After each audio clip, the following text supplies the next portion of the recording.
Hello बच्चों, इस video में पढ़ेंगे क्लास 9th का चैप्टर 2 का भाग 2। चैप्टर का नाम है socialism in Europe and the Russian revolution. इससे पहले के पार्ट 1 में हम पढ़े थे कि 19th सेंचुरी में 3 तरह के सोच वाले व्यक्ति का विकास हुआ। 3 तरह के सोच वाले व्यक्ति में पहले थे लिबरल्स, दूसरे रेडिकल्स, तीसरे कंजर्वेटिव। सबसे पहले हम जानते हैं लिबरल्स में अक्सर जो लोग बिलोंग करते थे अपर मिडिल क्लास फैमिली से। लिबरल्स के सोच वाले व्यक्ति अक्सर अपर मिडिल क्लास फैमिली से बिलोंग करते थे, यानी धनवान परिवार से, बड़े बड़े उद्योगपति से बिलोंग करते थे। लिबरल्स चाहते थे कि समाज में बदलाव आए, मतलब यूरोप के समाज में बदलाव आए। They wanted tolerance toward all religion. वो चाहते थे कि सभी धर्मों को एक समान माना जाए, एक समान तरीके से अपनाया जाए।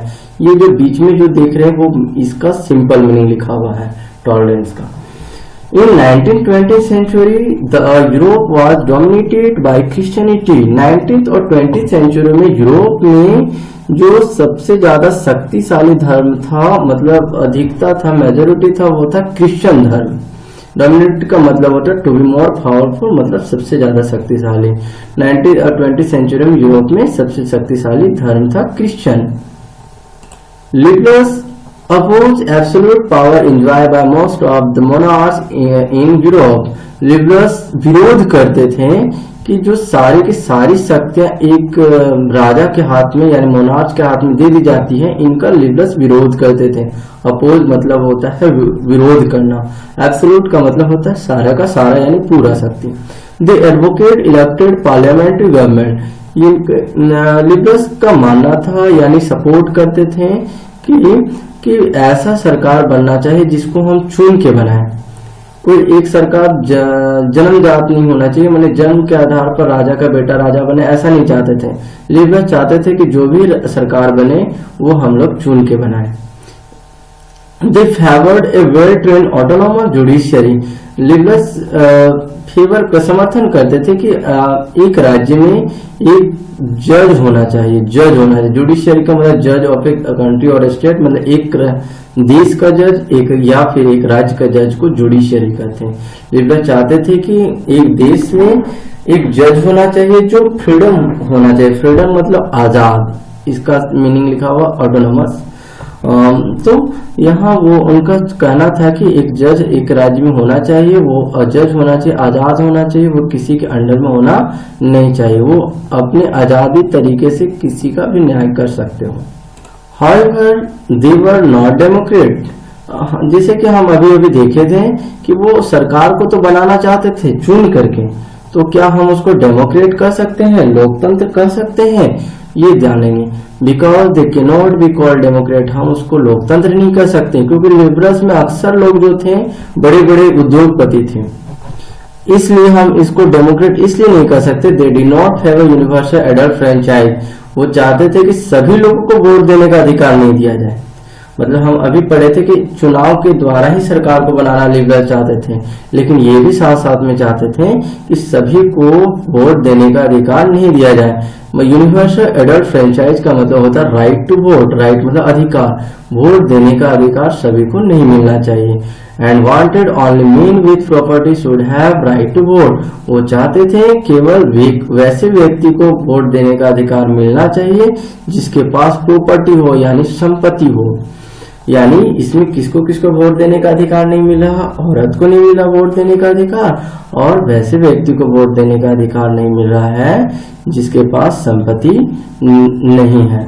यानी केवल वैसे व्यक्ति को ही वोट देने का अधिकार की बात करते थे लिबरल्स जिसके पास प्रॉपर्टी हो। इसलिए हम इसको डेमोक्रेट यानी डेमोक्रेसी यानी लोकतंत्र नहीं कर सकते। अब हम पढ़ेंगे रेडिकल्स। रेडिकल्स में अक्सर जो लोग बिलोंग करते थे लोअर मिडिल क्लास फैमिली से, मतलब थोड़े गरीब लोग, लोअर क्लास के लोग बिलोंग करते थे।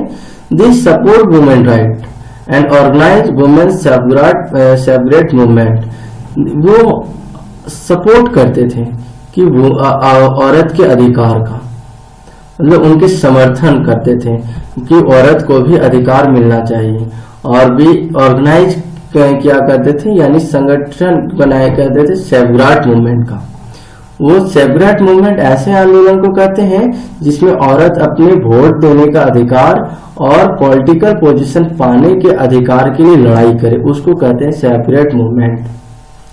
सेवराट मूवमेंट तो ये रेडिकल्स इसके सपोर्ट में थे कि औरत को अधिकार मिलना चाहिए, और औरत को के लिए वो एक सेपरेट मूवमेंट ऑर्गेनाइज किए हुए थे। और सेपरेट मूवमेंट मतलब औरत के लोग वोट देने का अधिकार और पॉलिटिकल पोजीशन यानी नेता बनने के लिए ये मूवमेंट चलाई थी। They dislike the constitution of the property in the hand of few people। वो पसंद नहीं करते, रेडिकल्स ये पसंद नहीं करते थे कि बहुत बड़ी मात्रा में, कॉन्सेंट्रेशन का मतलब होता है लार्ज अमाउंट, बहुत बड़ी मात्रा में, बहुत बड़ी मात्रा में जो संपत्ति है किसी एक व्यक्ति के पास नहीं जाना चाहिए। ये रेडिकल्स का कहना था। रेडिकल्स इसको पसंद नहीं करते थे, वो ये नहीं चाहते थे कि बहुत बड़ी मात्रा में जो संपत्ति हो किसी एक व्यक्ति के हाथ में यानी कुछ व्यक्ति के हाथ में ना जाए, मतलब प्रॉपर्टी का समान तरीके से क्या हो, बंटवारा हो। ये रेडिकल्स का मानना। They wanted government which must be based on majority. इनका भी यानी रेडिकल्स का भी मानना था कि सरकार बने और सरकार वैसी सरकार बने जिसको बहुमत हासिल हुआ हो। बहुमत मतलब वोट दे करके जिताया गया हो, जो बहुत ज्यादा वोट में लाया हो, वैसे सरकार बनाना चाहते थे। They oppose the privilege of great land owner and wealthy factory owner. ये जो विशेष अधिकार मिला, प्रिविलेज मतलब होता है स्पेशल राइट, जो विशेष अधिकार मिला है, जैसे कि जमींदार, लैंड ओनर मतलब जमींदार, वेल्थी मतलब धनवान, और फैक्ट्री ओनर को जो विशेष अधिकार मिला हुआ है उसका जो रेडिकल से विरोध करते थे। उनका कहना था कि किसी भी लोगों को विशेष अधिकार ना मिलना चाहिए, जो भी अधिकार मिलना चाहिए सारे व्यक्ति को समान मिलना चाहिए। अब हम पढ़ेंगे तीसरे तरह के सोच वाले व्यक्ति। तीसरे तरह के सोच वाले व्यक्ति का नाम है कंजर्वेटिव, और कंजर्वेटिव में अक्सर रॉयल फैमिली बिलोंग करते हैं। रॉयल फैमिली का तात्पर्य होता है जो राजघराना है यानी राजा के परिवार। ये अक्सर कंजर्वेटिव से बिलोंग करते थे, यानी कंजर्वेटिव की तरह सोच रखते हैं। कंजर्वेटिव का मतलब होता है कि ये किसी भी तरह का बदलाव नहीं चाहते थे। खुद राजा है, वो ये नहीं चाहेंगे कि हमको कुछ चुन के बनाए, वो ये चाहते थे कि जो राजा बने मेरा बेटा फिर आने वाले दिन में बने, फिर आने वाले दिन उसके बाद उसका बेटा बने, ऐसा चाहते थे रॉयल फैमिली के लोग। वो समाज में बदलाव लाना नहीं चाहते थे। Initially they oppose the few of radicals and liberals. शुरुआत में रेडिकल्स और लिबरल्स का जो सोच था उनका ये विरोध की conservative. After the French revolution, French revolution के बाद यानी फ्रांस की क्रांति के बाद, conservative field the need for change. Conservative को भी महसूस होने लगा कि समाज में बदलाव होना चाहिए। By the 19th century, conservative accepted that some change was necessary but believed that the past had to be respected। 19th century में कंजर्वेटिव ने अपना लिया कुछ चेंजेस को। वो बोलने लगे कि अब कोई चेंज कर सकते हैं, कुछ चेंज कर सकते हैं, कुछ बदलाव आना चाहिए हमारे समाज में। और वैसे बदलाव के साथ साथ वो पास्ट का भी रिस्पेक्ट किया जाना चाहिए। पास्ट मतलब जो बीते हुए चीज हुए हैं उनका भी क्या होना चाहिए, रिस्पेक्ट होना चाहिए। ये कंजर्वेटिव बाद में ऐसा सोचने लगे। फ्रेंच रिवॉल्यूशन के बाद इनका मन बदला कंजर्वेटिव का कि अब समाज में क्या होना चाहिए, बदलाव बहुत आवश्यक है, और समाज में बदलाव आए लेकिन पास्ट का रिस्पेक्ट करते हुए, यानी बीते हुए दिनों का कोई मजाक ना उड़ाए, उसका भी आदर करें।